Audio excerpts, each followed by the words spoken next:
lo que es la iglesia ya. Vamos a hablar en conjunto de los que ya habitualmente estamos aquí. Vamos al tema de la iglesia local. Introducción.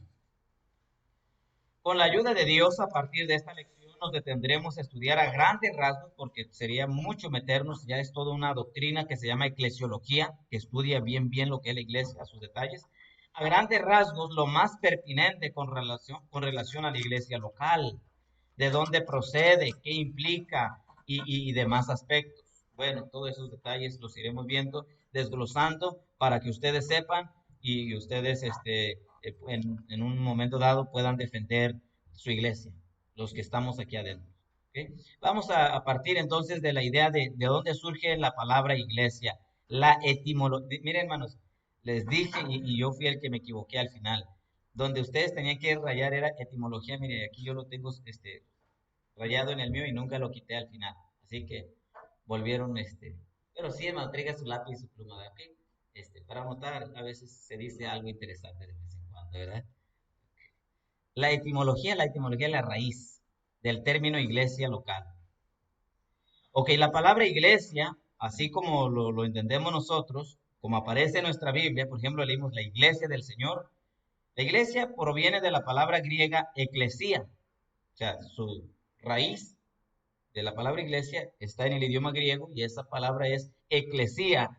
Y esta a su vez se compone de dos términos. Si ustedes lo ven, ek y luego clesía o caleo. Bueno, la palabra ek quiere decir fuera o salida. Y caleo o clec o clesía, lo que ahí está, quiere decir llamar. En conjunto diría literalmente llamado fuera. Pero bueno, yo puse ahí los llamados fuera. Es lo que significa la palabra iglesia, llamado fuera o llamados fuera. Bueno, vamos a ir rápido a este primer punto. Punto B, históricamente, desde muy antiguo se usó la palabra eclesía para designar un grupo de personas que eran llamados a una reunión pública, una asamblea, no importando el carácter de la reunión. En esta forma, cuando los creyentes del Nuevo Testamento se reunieron para adorar a Dios, se llamaron una eclesía, una eclesía. Entonces, sencillamente esta palabra era una palabra secular, común, una palabra que al mirar a alguien, a un grupo de personas reunidas, a una junta, le llamaban en el idioma griego eclesía. O sea, ahí hay una reunión, hay una asamblea, hay una congregación, hay una iglesia. Cuando los creyentes del Nuevo Testamento comenzaron a congregarse en un sitio, en una sinagoga, en algún lugar, la gente les empezó a llamar a esa eclesía, a esa iglesia, que es nuestro idioma. Gramaticalmente hablando, la iglesia es un grupo de personas llamadas a salir del mundo y sus corrientes para dedicarse a Dios. O sea, si queremos desde la raíz de la palabra iglesia, que significa llamado fuera, podemos deducirlo como ese grupo de personas, o sea, nosotros que estamos aquí sentados, que somos llamados a salir del mundo, fuera del mundo y sus corrientes para dedicarse a Dios. Pero como ya le estoy añadiendo la palabra local a la iglesia, local rápidamente lo ubicamos como un lugar, un sitio, un lugar determinado, específico. Así que, por lo tanto, uniendo la palabra iglesia y local, se puede definir como el grupo de personas redimidas por la sangre de Cristo, reunidas en un determinado lugar con el fin de glorificarle. Así que este es nuestro resumen de lo que es iglesia local. Este grupo de personas redimidas, lavadas con la sangre de Cristo, reunidas en este lugar que se llama Colonia Obrera, tercera sección, Ríos de Agua Viva. Esta es la iglesia local. Hay otra iglesia local allá en Puerta Abierta, allá en San Diego, Sion, que ahorita mismo se están congregando, Alfa y Omega, y donde quiera son iglesias locales, están en un local específico. A eso nos referimos con iglesia local. ¿Y por qué nosotros los bautistas o la línea fundamental enfatizamos la iglesia local? Bueno, porque hay otro grupo de personas que enfatiza la iglesia universal, como especialmente el catolicismo, los testigos de Jehová, los mormones y etcétera, etcétera. que ellos creen que hay una sede, hay una corporación que gobierna las demás sucursales y entonces todos tienen que dar cuentas a la iglesia mamá, digamos, y entonces esta pues tiene sus sucursales en todo el mundo y ellas siempre tienen que entregarle cuentas a, ¿cómo se dice? Pues, a la matriz. Y entonces, de este modo, ella dice, bueno, yo soy la Iglesia Universal, yo mando en cada lugar donde está mi congregación, yo tomo posesión. Sin embargo, cuando la Biblia, y por causa de tiempo no voy a detener, el apóstol cuando escribe a las iglesias, no dice a las iglesias que están en Asia o en Europa o en África o en América, él siempre se dirige a las iglesias locales, a la iglesia de Corinto, a la iglesia de Éfeso, a la iglesia de Colosas, a la iglesia que está en tu casa. Entonces, el apóstol, la Biblia, enfatiza mucho la iglesia local, a ese lugarcito donde se concentra un grupo de personas donde Cristo es el único dueño y cabeza de la iglesia. No hay otro hombre que sea, por ejemplo, nosotros amamos la iglesia Puerta Abierta y la estimamos y por siempre y vamos a amar, pero realmente no están ellos encima. Quien está arriba y encima de nosotros es Cristo, hermanos. O si hay dudas de que quién manda aquí, ¿verdad? Bueno, aquí manda Cristo, hermanos. Él es el dueño de la iglesia. ¿Ok? Bueno, así que cada creyente de los que estamos aquí sentados, somos la iglesia de manera individual cuando nos desenvolvemos durante la semana. Aquí estamos congregados la iglesia. ¿Ok? Hermano, eso es bien importante saberlo porque, bueno, porque, sí, porque soy la iglesia, porque el Señor me compró con su sangre y al estar aquí estoy congregándome y estoy representando ya de manera colectiva lo que es la iglesia. Ok, vamos a seguir ahí número dos, y espero haber sido claro en ese punto, ¿no? ¿No? ¿Alguien dudas? Ok, perfecto. Excelente, ¿verdad? Muy bien, me gusta eso. Punto dos, el origen de la iglesia local. Así que la palabra que quería que escribieran, que no lo hice, es origen, pero bueno. ¿De dónde surge esta idea de esta iglesia? Bueno, punto A, número romano 2 y punto A arábigo, mayúscula, tiene su origen en la revelación de Jesucristo. Y aquí comienzan los pasajes. Ahora vamos a comenzar con de este lado. Oliver, por favor, Mateo 16, 18. Celina, Celinita, porque ya está alemán, Celina, aquí hay dos. Qué bendición. Efesios 3, 2 al 9, te tocó un buen pedazo como ayer, ¿no? Un buen pedazo de pastel. Hechos 20, 28, Flor. Mano Genaro, Hechos 2, 1 al 4. Vamos ahí, comenzamos con Mateo 16, 18. ¿De dónde surge? ¿Cómo es que vino esta idea de una iglesia? Bueno, tiene su origen en la revelación del Señor Jesucristo, Mateo 16, 18.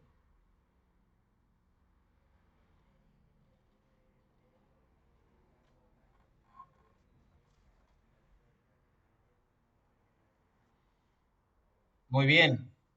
Esta es la primera vez que aparece la palabrita iglesia en el Nuevo Testamento. Acuérdese, no por cronología, pero por como aparece en nuestra Biblia, Mateo es el primer evangelio que tenemos. Mateo. Y es si vamos desde Mateo hasta Apocalipsis, en Mateo 16, 18 que acaba de leer Oliver, ahí aparece por primera vez la palabra iglesia. El Señor está hablando y está diciéndole a Pedro que sobre Cristo, sobre él mismo, edificará su iglesia. Bueno, hasta entonces esta palabra era desconocida para los antiguos testamentarios, para los judíos, fariseos, saduceos. No, es la primera vez que se menciona. Y Cristo dijo aquí que sobre él iba a edificar su iglesia. En ese momento, si alguien escuchaba esa palabra, le iba a ser bien desconocido, pero la iglesia entonces surge a raíz de cuando Cristo profetiza o cuando Cristo pronuncia de sus labios que iba a edificar su iglesia. Y es interesante que la palabra edificaré está en tiempo futuro, no en tiempo presente. Edificaré y que vamos a ver en donde surge la iglesia. Pero por lo pronto la idea ya viene desde cuando Cristo revela la existencia de esto. Es más, miren, quiero llevarlos a Efesios capítulo 3. Dice la Biblia, el apóstol Pablo, ahí inspirado por el Espíritu Santo, que esto de la iglesia era un asunto escondido en tiempos pasados. Voy a leer bien rápido, capítulo 3, versículos del 1 mm, al 7. Por esta causa yo, Pablo, prisionero de Cristo Jesús, por vosotros los gentiles, si es que habéis oído de la administración de la gracia de Dios que me fue dada para con vosotros, que por revelación me fue declarado el misterio, como antes lo he escrito brevemente, leyendo lo cual podéis entender cuál sea mi conocimiento en el misterio de Cristo, misterio que en otras generaciones no se dio a conocer a los hijos de los hombres, como ahora es revelado a sus santos apóstoles y profetas por el Espíritu, que los gentiles son coherederos y miembros del mismo cuerpo y copartícipes de la promesa en Cristo Jesús por medio del Evangelio, del cual yo fui hecho ministro por el don de la gracia de Dios que me ha sido dado, según la operación de su poder. Hasta ahí. Este misterio, la palabra misterio es algo oculto, algo no revelado, que para los antiguos, otras generaciones, no sabían. Entonces, la idea de la iglesia surge cuando Cristo dice, sobre esta roca edificaré mi iglesia. El Señor abre las puertas, las cortinas de la ventana para dar un asomo de lo que sería la iglesia alguna vez. Número punto B. Entonces, viene cuando Cristo revela que existiría una iglesia. Número 2, punto B, tiene su origen en la sabiduría de Dios. De hecho, ahí lo leí sin querer, ¿verdad? Pero bueno, Celina, adelante.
Ok, entonces, este también tiene origen en Dios, en la sabiduría de Dios. Dice el 9, y de aclarar a todos cuál sea la dispensación del misterio escondido desde los siglos en Dios, que creó todas las cosas. En la mente, toda sabiduría de Dios ya estaba esta idea de la iglesia. ¿Ok? Dios ya sabía que iba a existir la iglesia. Dios es omnisciente, Dios es toda sabiduría, y si Él ya sabía de la existencia de la iglesia, Él iba a proveer para que ésta se pudiese lograr. ¿Cómo? Bueno, Hechos capítulo 20, versículo 28, que fue el que leímos. ¿Cómo proveyó este medio? Bueno, es a través de la sangre de Cristo. Veamos por favor Hechos 20, 28, que fue el que comenzamos.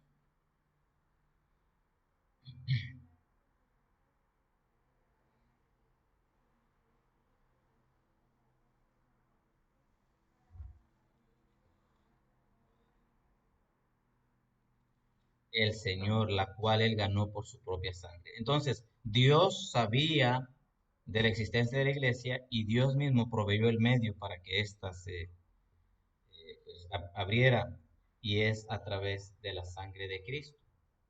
A través de la sangre de Cristo nosotros llegamos a ser una familia. Es interesante, hermanos, pero en Efesios 2, no vayamos ahí, dice que eh, es- los judíos en su vida imaginarían que ellos pudieran compartir la misma fe con un gentil. No, no. Ni siquiera aquí les entraba la idea. ¿Cómo yo, judío, raza pura, voy a sentarme con un...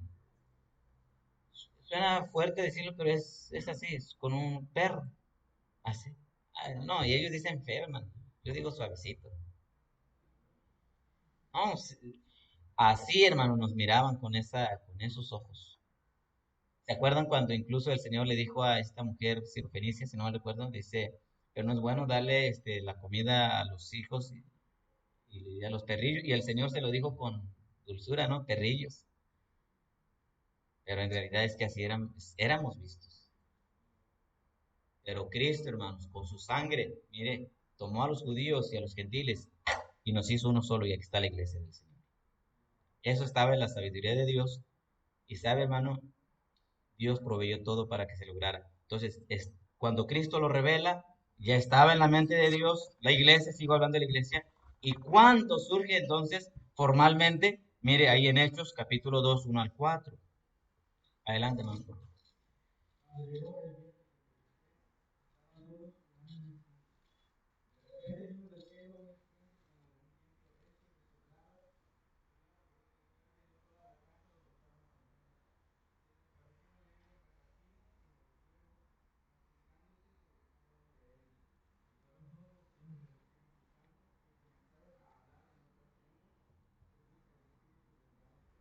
Amén. Aquí nosotros hemos visto ya de una manera más clara cuando Cristo prometió la venida del Espíritu Santo en Juan 14, Juan 16. Bueno, aquí está en Hechos capítulo 2. El Espíritu Santo desciende y dice que ahí viene y se asienta sobre cada persona que estaba ahí congregada. De aquí nosotros partimos que la iglesia comienza en Hechos capítulo 2. Y es cuando el Espíritu Santo viene y mora en ellos. Y si se fijan, hermanos, los tres puntos, el primero es Cristo, el segundo es Dios y el tercero es el Espíritu Santo. O sea, las tres personas de la Trinidad en conjunto trabajando para que se formase esto, lo de la iglesia. Hermanos, la idea de la iglesia no fue del pastor David Cortés o del pastor Luis López o mía.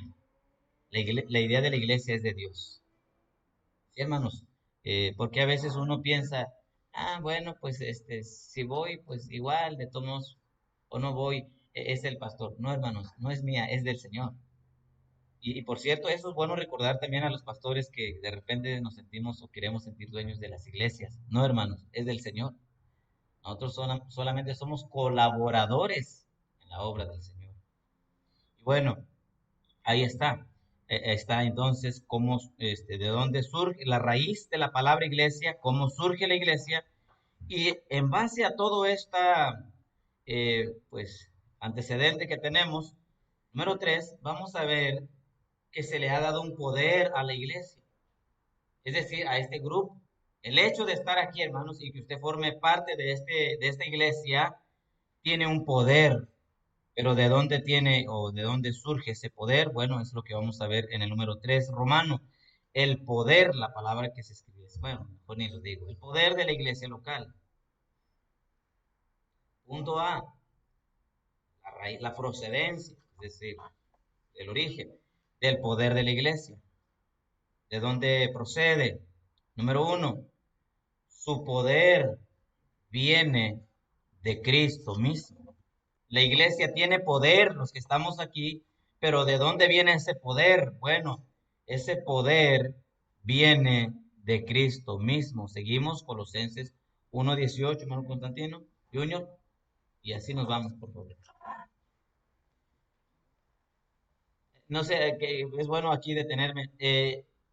Estoy repitiendo mucho, hermano, al dar los versículos, o más o menos ya mejor para que yo ya no vuelva a mencionar y el que sigue ya más o menos va ubicando su texto.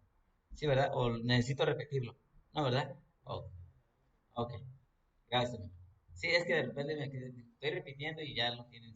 Pero el Señor me dé más sabiduría. Adelante, Colosenses 1:18.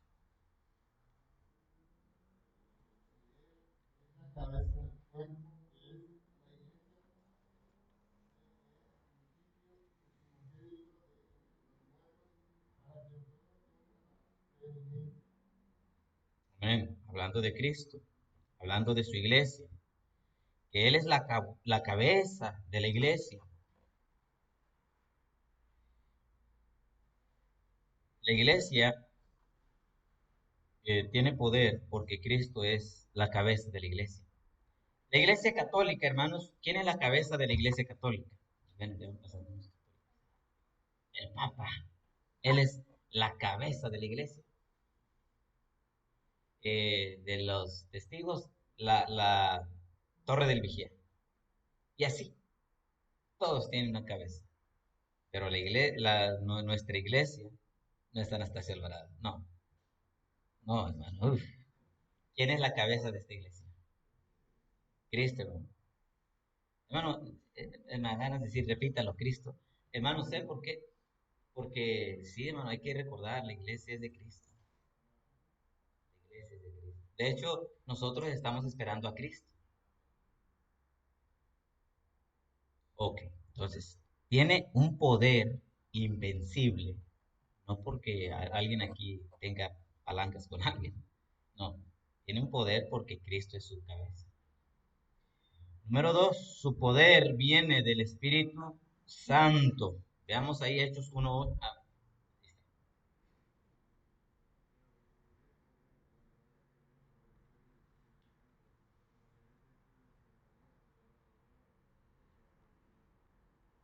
Y recibiréis, ¿qué dice ahí? Poder. ¿Cuánto qué? ¿Quién? El Espíritu Santo. Hermanos, yo les pregunto, ¿quién está aquí mismo? El Espíritu Santo.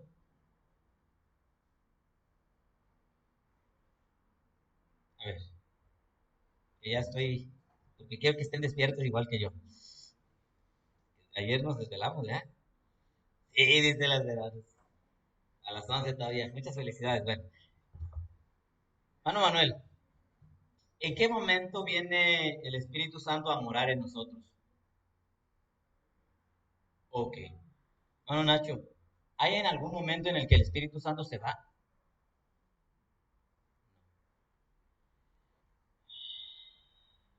Hermana Isabel, ¿y si pecamos?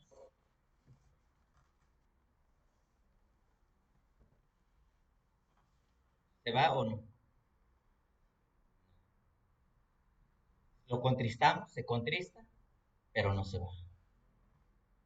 Incluso lo podemos apagar, porque dice la Biblia, y no apaguéis al Espíritu, pero no se va. Mis amados hermanos,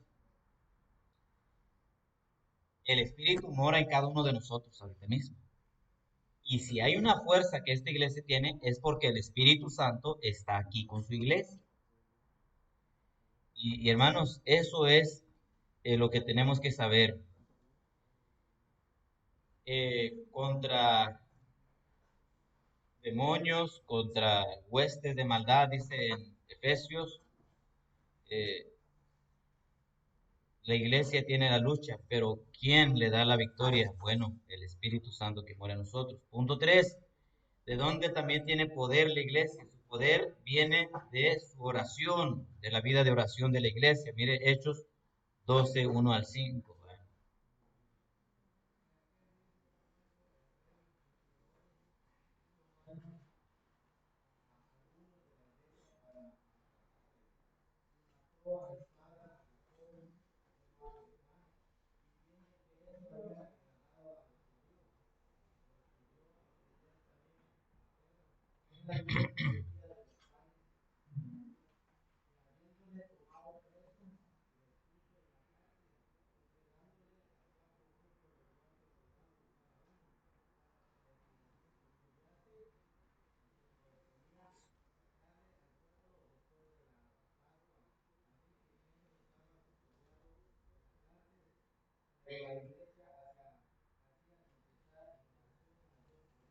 Amén. La iglesia dice, hacía sin cesar, sin detenerse, sin parar, oración a Dios por él. La iglesia, en conjunto, los hermanos, ¿qué hacían? Oraban mucho. ¿Y qué pasó? Capítulo 12, versículo 6 en adelante. Bueno, que Pedro fue librado. Mire, si tiene dudas, bien rápido lo voy a leer, versículo 10. Habiendo pasado la primera y la segunda guardia, llegaron a la puerta de hierro que daba a la ciudad, la cual se les abrió por sí misma, y salidos pasaron una calle y luego el ángel se apartó de él. Ahí está. Tan fácil se dice, ¿no? Pero para que todo eso pasara en realidad fue algo bien difícil. Hermanos, ¿de dónde surge el poder de que Pedro fuera liberado, de que la iglesia estaba orando? Hermanos, si la iglesia tiene poder, hermanos, es cuando ora, cuando oramos. Cuando la iglesia no ora, la iglesia es débil. La iglesia eh, es propensa, hermanos, a los ataques. Y si la iglesia no ora, hermano, muy probablemente va a perder. Hermano, necesitamos orar mucho. Algo que necesitamos reforzar es la oración. Orar, orar, orar, orar.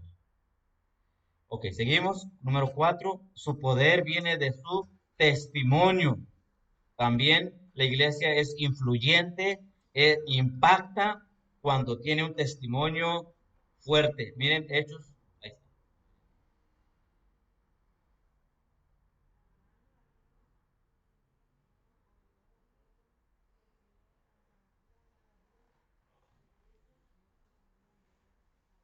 Dice que tenía favor con todo el pueblo. ¿Qué es eso, hermano? Que el mismo pueblo, el mundo inconverso, le decía, bueno, pues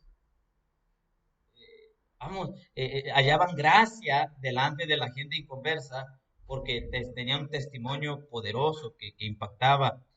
Y hermanos, la iglesia local, nuestra iglesia, y me refiero también a todas las iglesias en donde se ubiquen, si tienen un buen testimonio, hermanos, van a impactar ahí, va a haber poder, la gente se va a asombrar. De hecho, eso es lo que el mundo está esperando, ver a nosotros, a Cristo, nuestro testimonio, hermanos. Yo puedo saber pues mucho de Biblia, pero si no lo practico, de nada serviría, porque finalmente lo que el mundo le interesa es lo que yo vivo más que lo que yo sé. Entonces, hermanos, la iglesia tiene poder por su testimonio. Número 5, su poder viene de su unidad. Ok, hermana Marina, o sí estamos ahí, gracias.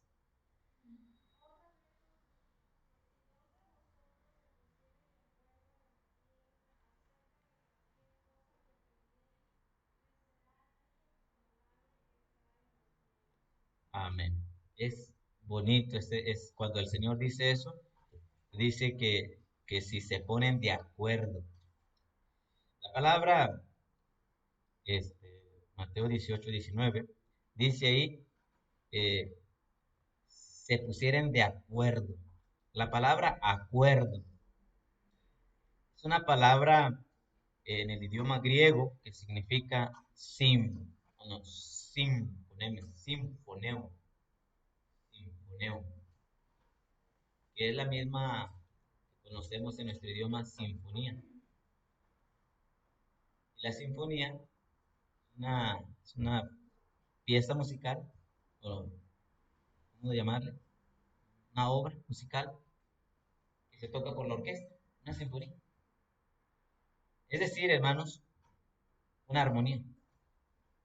Si dice aquí, si dos se ponen de acuerdo en una sinfonía, en una armonía en la tierra acerca de cualquier cosa, hermanos, la iglesia tiene mucho poder cuando está unida. Hasta un dicho secular, ¿cómo dice? Un pueblo unido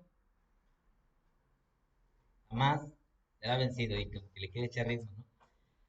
Sí, hermanos, así es. En donde quieran verlo, en la escuela, en la empresa, en la iglesia, donde hay unidad. Mire, hermano, van a salir adelante. Pero donde está todo dividido, no van a agarrar para ningún lado. Y la iglesia va a tener poder cuando vuelve a ser unida. Ok, ahí está. Muy bien, entonces, de todo esto, sabemos que la iglesia tiene fuerza, poder. Punto B, los propósitos del poder de la iglesia. ¿Por qué se le ha dado poder a la iglesia? Bueno, vamos a responder eso con estas siguientes afirmaciones. Número 1, le fue dado poder para salvar a los perdidos. Gracias.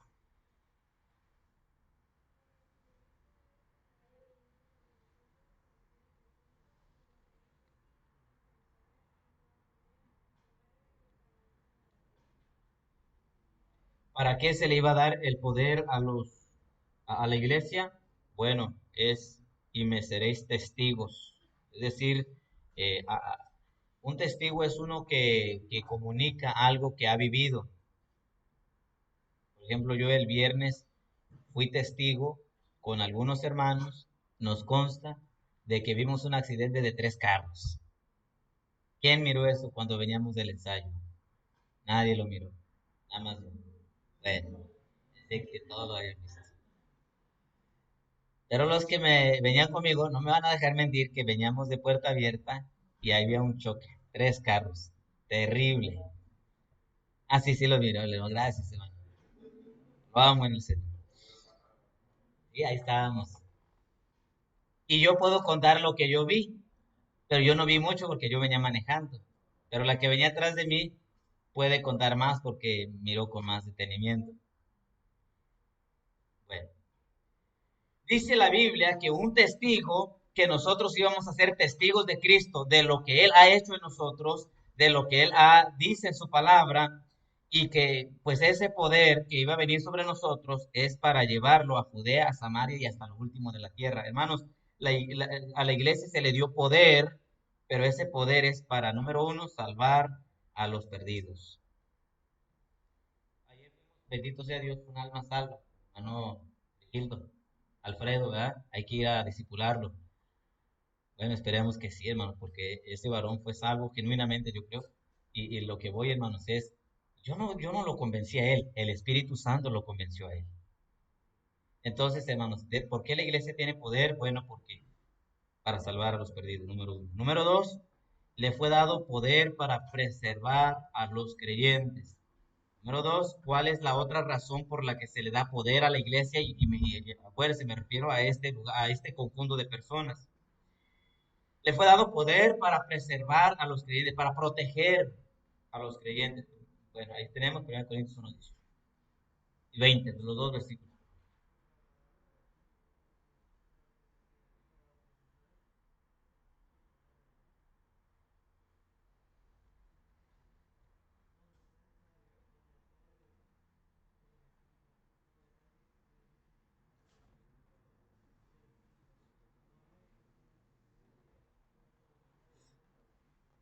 Bien, gracias. Dice ahí que para el mundo la cruz o el evangelio es locura. Pero para los que se salvan, esto es a nosotros, la iglesia, es poder de Dios. Le fue dado poder para preservar a los creyentes. Vean lo que dice ahí el 21. Pues ya que en la sabiduría de Dios el mundo no conoció a Dios mediante la sabiduría, agradó a Dios salvar a los creyentes por la locura de la predicación. Qué impactante. Ay, no recuerdo si la palabra locura es moría. No, creo que no, pero bueno. Tiene su origen la palabra locura, insensatez, dice ahí. De hecho, era lo que nosotros pensábamos acerca de la iglesia antes de convertirnos, que todo esto era una locura. ¿Ya? Alguien me dijo a mí una vez, no, ¿para qué me voy con esa bola de locos? Así, hermanos, y quizás así lo decíamos nosotros, pero ya que estamos aquí, ya no es locura, es poder de Dios. Es lo que dice la Biblia. Así que ¿Para qué se nos ha dado poder? Bueno, para preservar, guardar a los creyentes por la predicación. Agradó a Dios salvar a los creyentes por la locura de la predicación. Bueno, proteger a los creyentes de amenazas, de peligros, de pecados, de malas doctrinas, malas enseñanzas, filosofías de este mundo. Bueno, para eso también tiene poder. Siguiente, número 3, le fue dado poder para frenar el pecado. Le ha sido dado poder a la iglesia para frenar el pecado. Ahí tenemos siguiente pasaje, hermano Martín, 1 Corintios. Lea el 4 y el 5 los dos.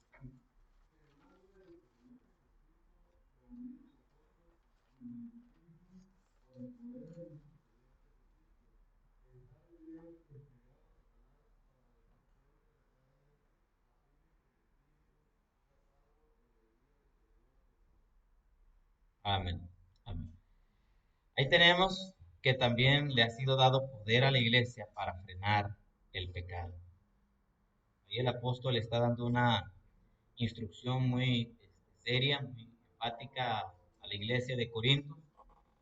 Y él les dice, bueno, en el nombre del Señor Jesucristo, reúnanse ustedes y con mi espíritu y con el poder de nuestro Señor.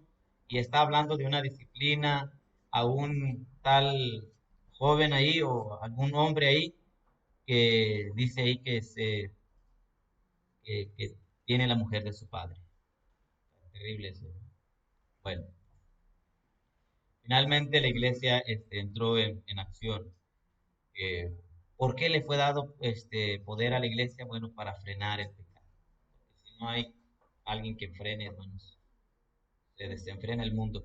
Hechos 19, 14 a 19.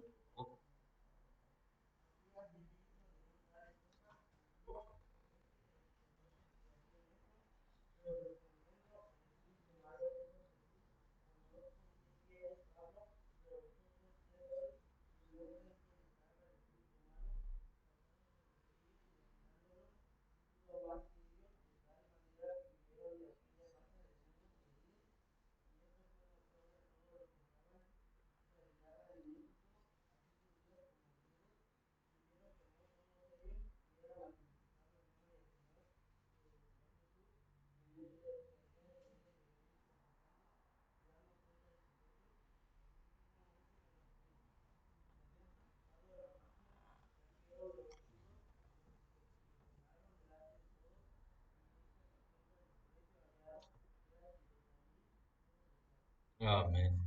¿Qué tal? ¿Qué les parece eso? Hermano, la gente se atemorizó cuando se dieron cuenta realmente quién es la iglesia, quién es el pueblo de Dios. Tan es así, dice que muchos llegaron con temor. Muchos de ellos llegaron magnificando, glorificando el nombre del Señor. Otros incluso habían confesado y estaban dando cuenta de que lo que habían hecho. Otros trajeron sus libros, la magia negra, blanca, de todo lo que hay, rosa también. Y y de tal modo, hermanos, que trajeron todo, todo, todo, todo. No, sería bueno traer un día si usted tiene algo ahí en casa. Celulares, ¿verdad? Uy, hermano, si vamos a quemar celular, yo sí, denme el marro y yo agarro la de todos, en parejo, no, y limpiamos, ¿verdad? Y dice ahí, ¿cómo dice? Y así crecía y prevalecía poderosamente la palabra del Señor. Amén. Y cómo nos vamos a visitarnos como antes. Ah, no es cierto, es decir, pero es que la iglesia existe, hermano, en medio de este mundo podrido, la iglesia tiene poder para frenar el pecado, para eso. Número 4, le fue dado poder para perfeccionar a los santos. Efesios 4:12. Bueno, siempre sirve.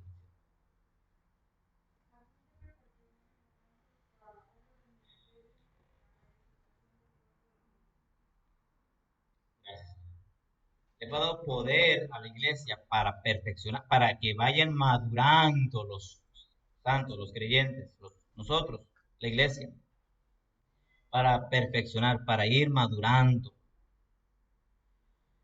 Y hermanos, y es que de ahí es que hay pastores, misioneros, evangelistas, obreros, maestros, de todo. ¿Para qué? Para que la iglesia vaya madurando, madurando, madurando, creciendo, creciendo, madurando, madurando. Y espero, hermanos, que Dios nos ayude este año de verdad a traer a más misioneros ya, ya porque ¿qué año? 2019, 2018, que era por mes, teníamos casi siempre un misionero, un predicador, un predicador. Y 2020,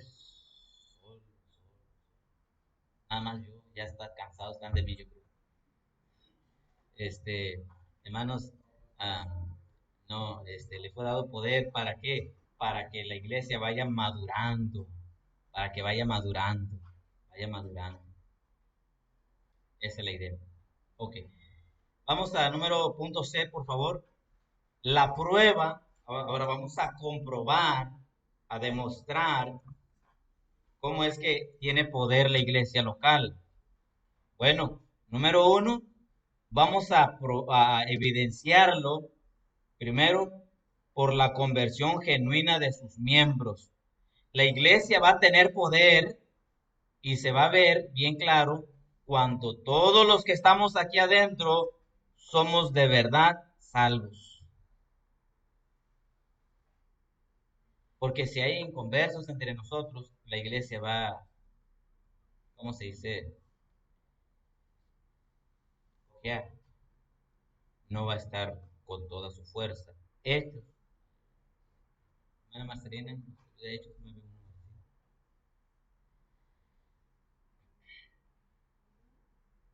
Del 1 al 5.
Amén, gracias. Me dura cosas de ver cosas contra la hija. El temblante y temeroso dijo, Señor, ¿qué quieres que yo haga? Bueno, y esta experiencia que él pasó, lo contó en más de 2 ocasiones. Muchas veces lo contó. Allá en Hechos 22, Hechos 26, en Gálatas. Él contó de este testimonio como una prueba de que él en verdad se había convertido a Cristo, porque muchos dudaban de él. Muchos decían, no, no es verdad, no, cuidado con Pablo. Él está mintiendo, Saulo, él está mintiendo. Él lo único que está buscando es ocasión para atrapar a más cristianos. Él lo demostró y contó constantemente esta experiencia que él tuvo. Entonces la iglesia va a tener poder cuando de verdad sus miembros hayan tenido una experiencia personal con Cristo, de verdad, no de labios, en verdad, hermanos. Y por eso mi primera pregunta al principio, no de esta, pero de hace 2 semanas es, ¿usted está seguro de su salvación? Pregúntese eso, preguntémonos. El día que yo llegue a morir, iría a la presencia de Dios. Es más, no deseo, pero si hoy usted y yo lleguésemos a partir, ¿usted está seguro de encontrarse con Cristo? Eso es lo que le da poder a la iglesia, que los que estamos aquí estamos convencidos. Número dos, de la convicción real de sus miembros, que tengan convicciones firmes. Mire, vamos ahí a Hechos. Tenemos, Ana Graciela, por favor.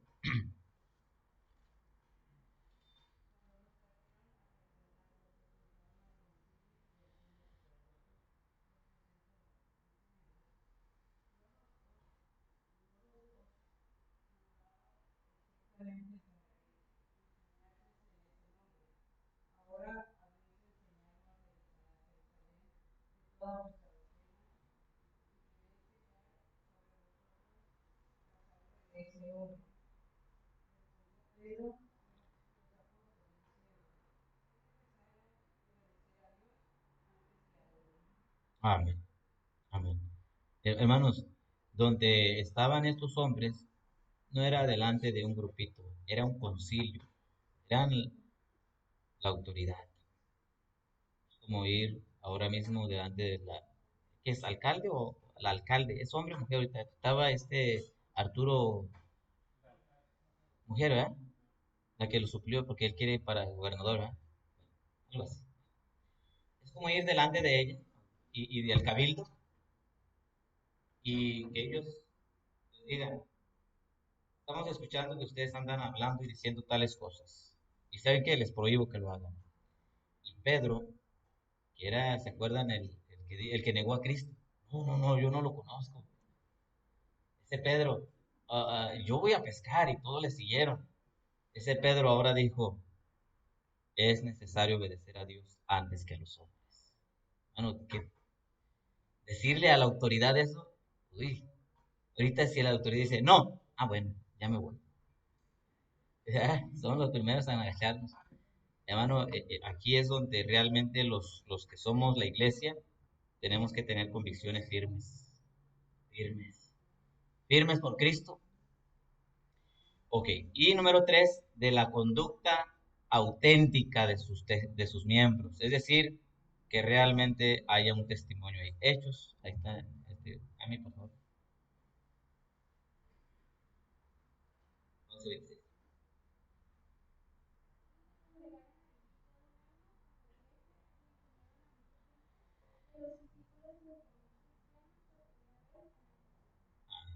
De tanto, tanto Cristo, Cristo, Cristo, todo Cristo, siempre Cristo, Cristo vive, Cristo sana, Cristo salva, Cristo, Cristo, todo su lenguaje, su vida, su pensamiento era Cristo. Bueno, ellos son cristianos, seguidores de Cristo por su conducta.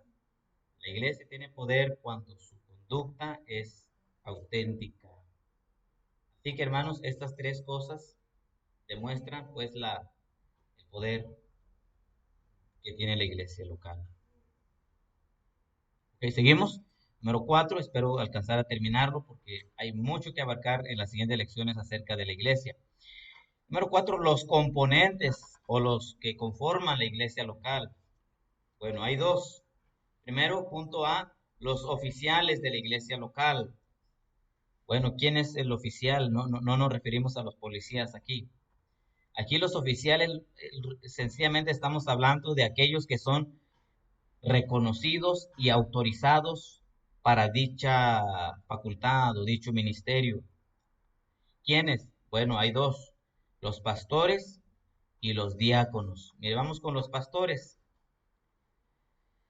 Hermano Edgar, 1 Timoteo 3, 1 al 7.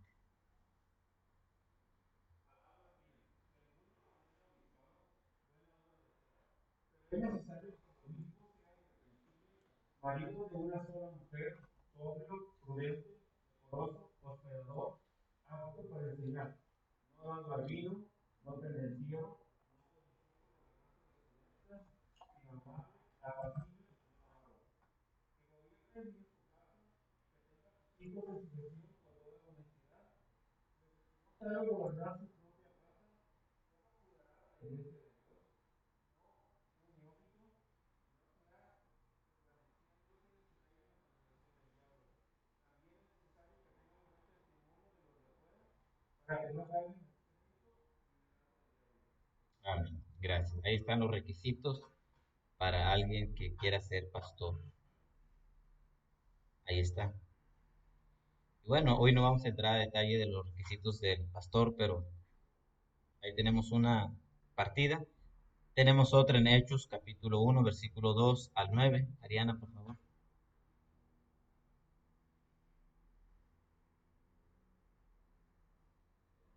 Tito, sí, Tito. Disculpen si yo dije mal.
Ujú, amén. Ahí está. De hecho, era del 6 al 9 nada más.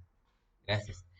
Ahí tenemos otra vez mencionado los requisitos para los ancianos. Puede ser ancianos, obispos o pastores, es la misma persona. ¿Ok, hermanos? Aquí en nuestra iglesia y casi la mayoría hasta ahorita me ha dicho pastor y les agradezco. Pero hay otras congregaciones donde nos llaman ancianos. No me es muy familiar que a mi edad me digan anciano, pero bíblicamente es lo mismo. ¿Ok? Y también obispo. También la palabra obispo no me es muy común porque inmediatamente me voy con el arzobispo. Sí, exactamente, aquí de México. Entonces no estamos, pero miren, el anciano es el que aconseja, que es la función del pastor. El obispo es el que supervisa, que todo esté marchando bien. Y el pastor es el que alimenta. Finalmente, el pastor hace las mismas funciones. ¿Ok? Si ustedes me llaman anciano, está bien. Ok, seguimos. Primera de Pedro 5, 1 al 3. No, no, sí, mana, Neri, adelante. Ok, adelante su representante.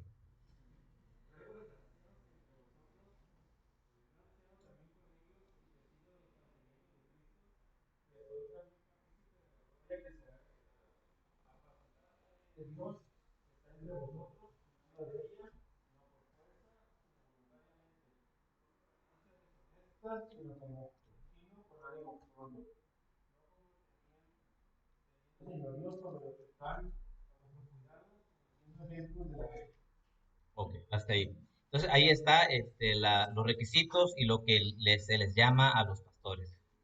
Número dos, los diáconos. 1 Timoteo 3, ahora sí, hermano Nacho, por favor, 1 Timoteo 3, 8 al 12 y hermano Eric, Hechos 6, 3. Y hermano Manuel, Filipenses 1. Vamos, diácono.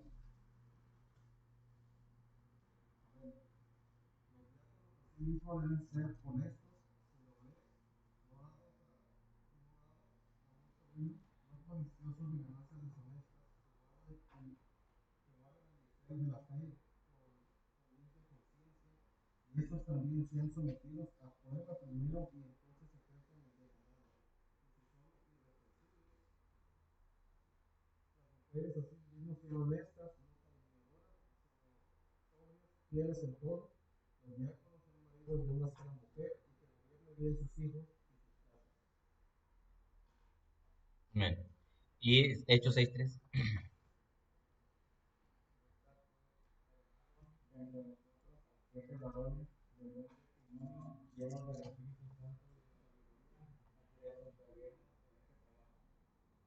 Ahí está también, ahí comienza de hecho la función de los diáconos. Por tanto, son los únicos oficiales que reconoce la iglesia, pastores y diáconos. Filipenses 1:1.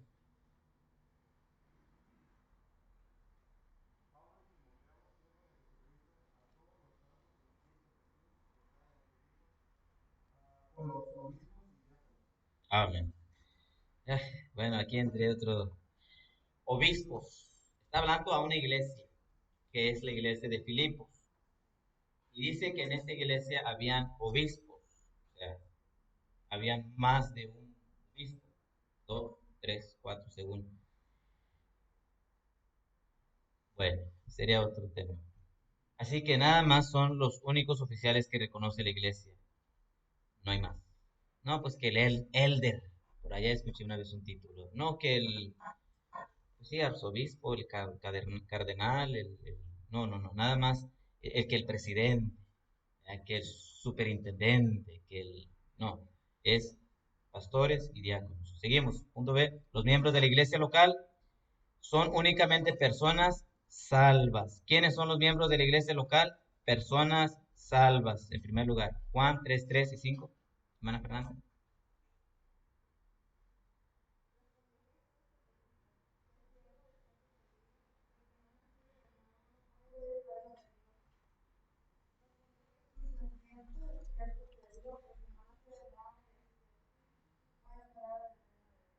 Ujú. Entonces, el primer paso para ser miembro de una iglesia es que tiene que ser nueva criatura, ¿verdad? Nuevo nacimiento.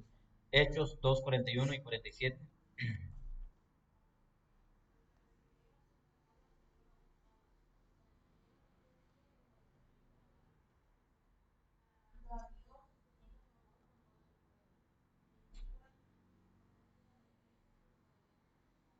Ajá, ahí en Hechos 2 ya se menciona la iglesia propiamente, como que ya había un grupo de gente que dice en el 41 que recibieron su palabra, fueron bautizados. Así que estas personas ya conformaban la iglesia, personas salvas y luego bautizadas.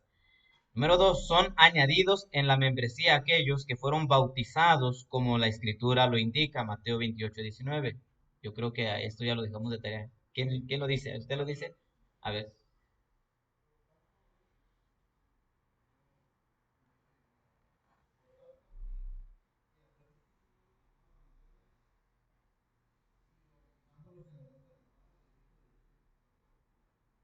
Amén, amén. Ok. Entonces, son añadidos en la membresía aquellos que fueron bautizados como la escritura lo indica. Así. Bueno, veremos más sobre este asunto en la siguiente lección, que lleva por título la membresía regenerada, hermanos redimidos. Este, y de hecho vamos a detenernos mucho en los miembros.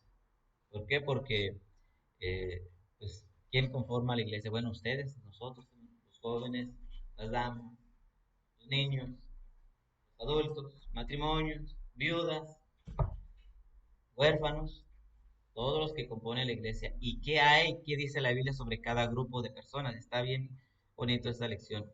De hecho, hay una carga en mi corazón especial, voy a poner hermana viudita, especialmente, que voy a compartirles pronto. Si no es que ya casi, pero sí, hermanos, hay dos hermanitas, hay tres, ya son muchos, ¿no? Pero sí, hermanos, como Dios me abrió mucho más cuando estuvimos de cerca de esto. Ok, vamos al número 5, el sostenimiento de la iglesia local, es decir, cómo se está financiando la iglesia local. Bueno, partimos ahí número 1, desde siempre el pueblo de Dios ha dado voluntariamente al Señor. Siempre, siempre. Ok, vamos, bueno, vamos a comenzar, hermana Patti, Éxodo 35, 29, hermano David, si nos ayuda con primero de Crónicas 29, 14 y 17, por favor. Hermano de Jesús, Hechos 4, 34 y 35. Hermana Elena, segunda de Corintios 8, 3 y 4. Hermana Micaela, segunda de Corintios 9, 7. Hermana Isabel, Mateo, no, Malaquías 3, 10. Hermano Francisco, Mateo 23, 23. Hermano Ofelia, 1 Corintios 16, 2. Y hermano Salvador, 2 Corintios 9, 7, por favor. Entonces comenzamos. Desde siempre el pueblo de Dios ha dado voluntariamente al Señor. Mire un ejemplo nada más por ponerles. Éxodo 29, 35, 29.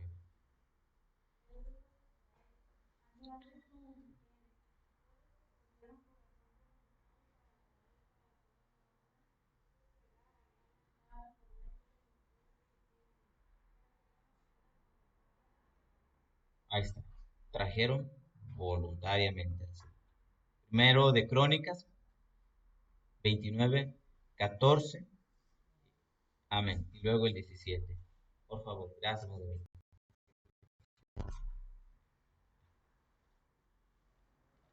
Sí,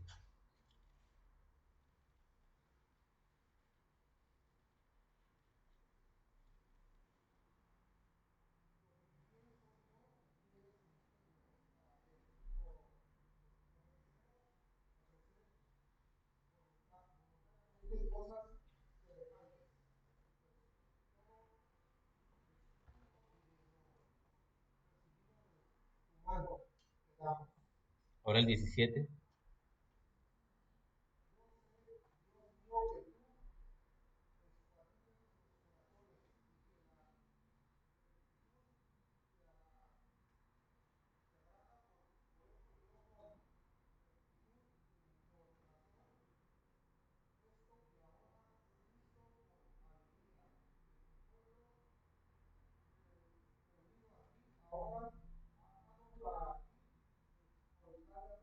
Amén. Dice ahí la palabrita que se brincó es, voluntariamente te he ofrecido todo esto. Voluntariamente. Ok, seguimos. Hechos 4, 35 y 36. No, 34 y 35.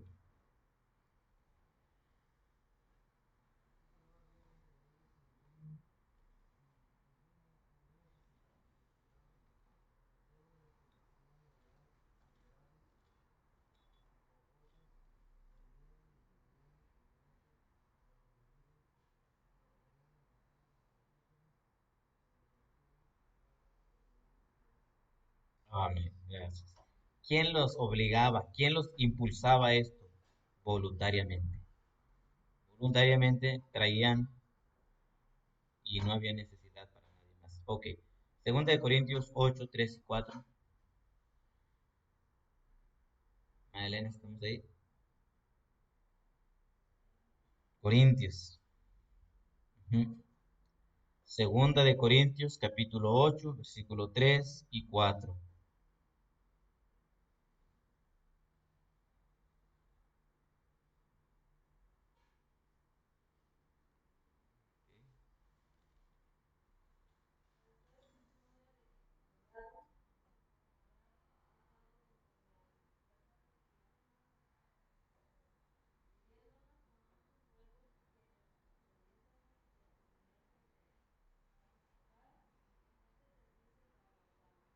Amén. Que dice ahí, con agrado han dado conforme, y aún más allá de sus fuerzas. Y dice ahí, dice el versículo 5 y no como lo esperábamos, sino que así mismo se dieron primeramente al Señor y luego nosotros por la voluntad de Dios. Bueno, ahí estaban los hermanitos de Macedonia con todo el corazón para dar. Segunda de Corintios 9:7, cada uno.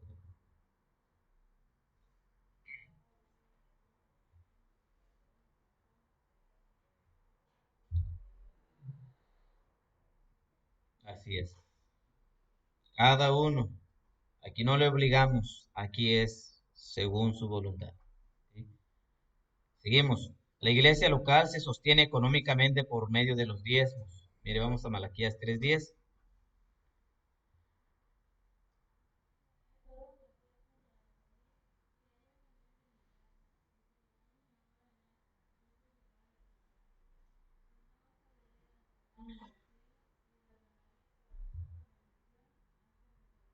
Amén. Ok. Hasta este punto muchos ahí nos dicen, ese quedó en el Antiguo Testamento. ¿Eh? Traer todos los diezmos a la fe. Esos que creen. Entonces te quedas atrapado. Mire, pero ¿qué dice el Señor Jesucristo en Mateo 23:23? Ahora yo le llevo que está en el Nuevo Testamento. Vamos a Mateo 23:23.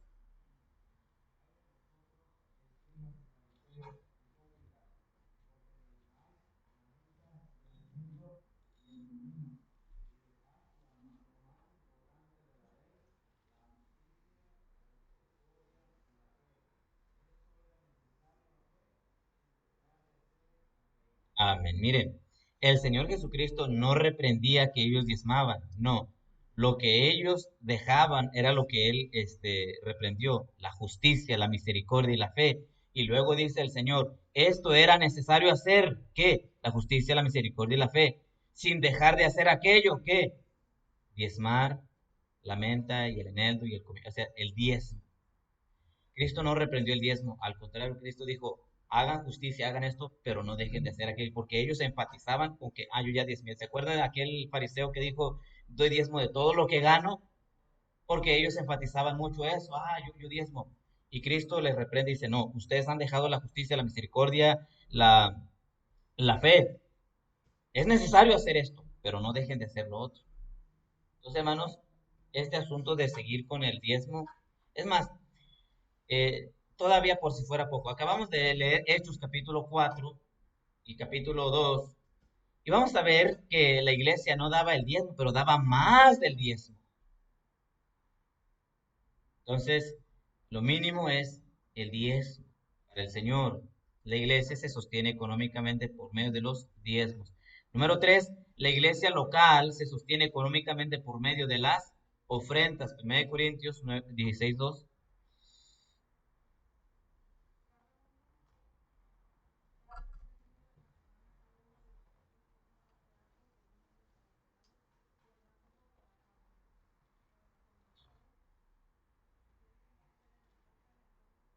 Ujú.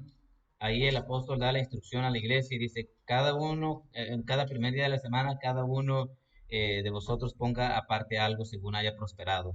Y también, 2 Corintios 9:7, que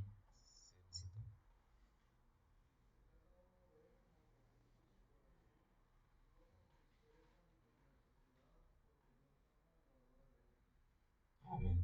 Ahí está. Entonces, otra forma de los ingresos, diezmos, la décima parte de lo que yo gano y las ofrendas que doy al Señor de manera voluntaria. Punto 4. Es necesario decir que la iglesia local siempre ha generado gastos que la misma iglesia local debe cubrir. Nuestro forma de financiero, ¿cómo se dice? Estado financiero, nuestra forma de los recursos es así como viene. Entra, se distribuye, ok, ¿qué necesidades hay? Bueno, viene el de limpieza, se distribuye para lo de limpieza, y bueno, viene la luz, el agua, el teléfono, el internet, vienen los misioneros, si está la ruta, si está los de papelería, hojas, copias, tinta, ahí está, algún material, la misma iglesia lo está cubriendo, esos gastos. De ahí es. Ya si hay un fondo, y gracias a Dios, hermanos, desde el año pasado, antepasado, no sé cuándo, ya comenzamos con el banco. Ahora todo el recurso de la iglesia está en el banco y si queremos un estado de cuenta va a ser mucho, muy fácil ahora cuando tenemos cuenta porque el banco va a hacer el desglose. ¿Cuál fue la entrada? ¿Cuál fue la salida? Y cuánto hay al final de cuentas. Ya no nos vamos a quebrar la cabeza para nada. Y a mí se me hace que se está manejando excelentemente bien porque hay ahora sí, como dicen, candados. Nadie tiene acceso a eso si no hay dos y todo es, ya hay mucha seriedad, de hecho siempre ha habido, pero ahora es el banco, gracias a Dios. Entonces hay un cuidado bien profundo, especialmente un servidor temeroso de Dios, que el recurso vaya a donde debe de ir. Así que la misma iglesia está cubriendo lo que va generando, ¿verdad? Todo eso, digo, así en grandes rasgos, para conocimiento de todos, para que si usted tiene dudas, preguntas de qué se hace con el dinero, bueno, va a estas necesidades, mis amados hermanos, mantenimiento a veces de la iglesia misma. Pero sí, ya pronto estaba dejando que corran un poquito más los servicios y ya que estemos un poquito más fluidos, hacemos un día de entrega de cuentas para la iglesia y que todos sepan cómo está marchando. Gracias a Dios, va bien. Ok, concluimos, amados hermanos.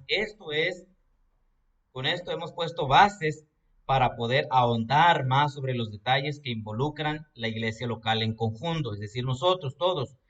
Dios nos abre el entendimiento para comprender mejor su palabra y poder llevarla a cabo mientras seguimos aprendiendo.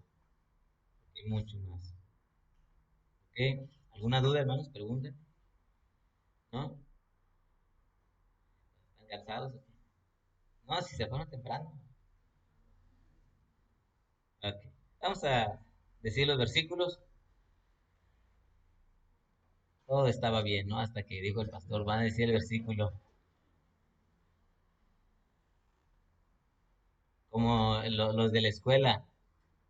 Pero Señor, nuestro espíritu está que se regocija porque estamos aprendiendo las promesas, la bendita palabra tuya. Y es un deleite, Señor. El salmista dijo, oh, cuánto amo yo tu ley. Todo el día es ella mi meditación. Así que, como el salmista, también nosotros lo decimos. ¿Por qué? Porque el espíritu que mora en nosotros anhela las cosas espirituales. Y Señor, te damos gracias por esta lección. Sigue ayudándonos, mi Dios, en las siguientes. Sigue, mi Dios, dándonos la gracia, la fortaleza para, Señor mío, seguir creciendo como iglesia de Cristo que somos en este lugar, en el precioso nombre de Cristo Jesús. Amén.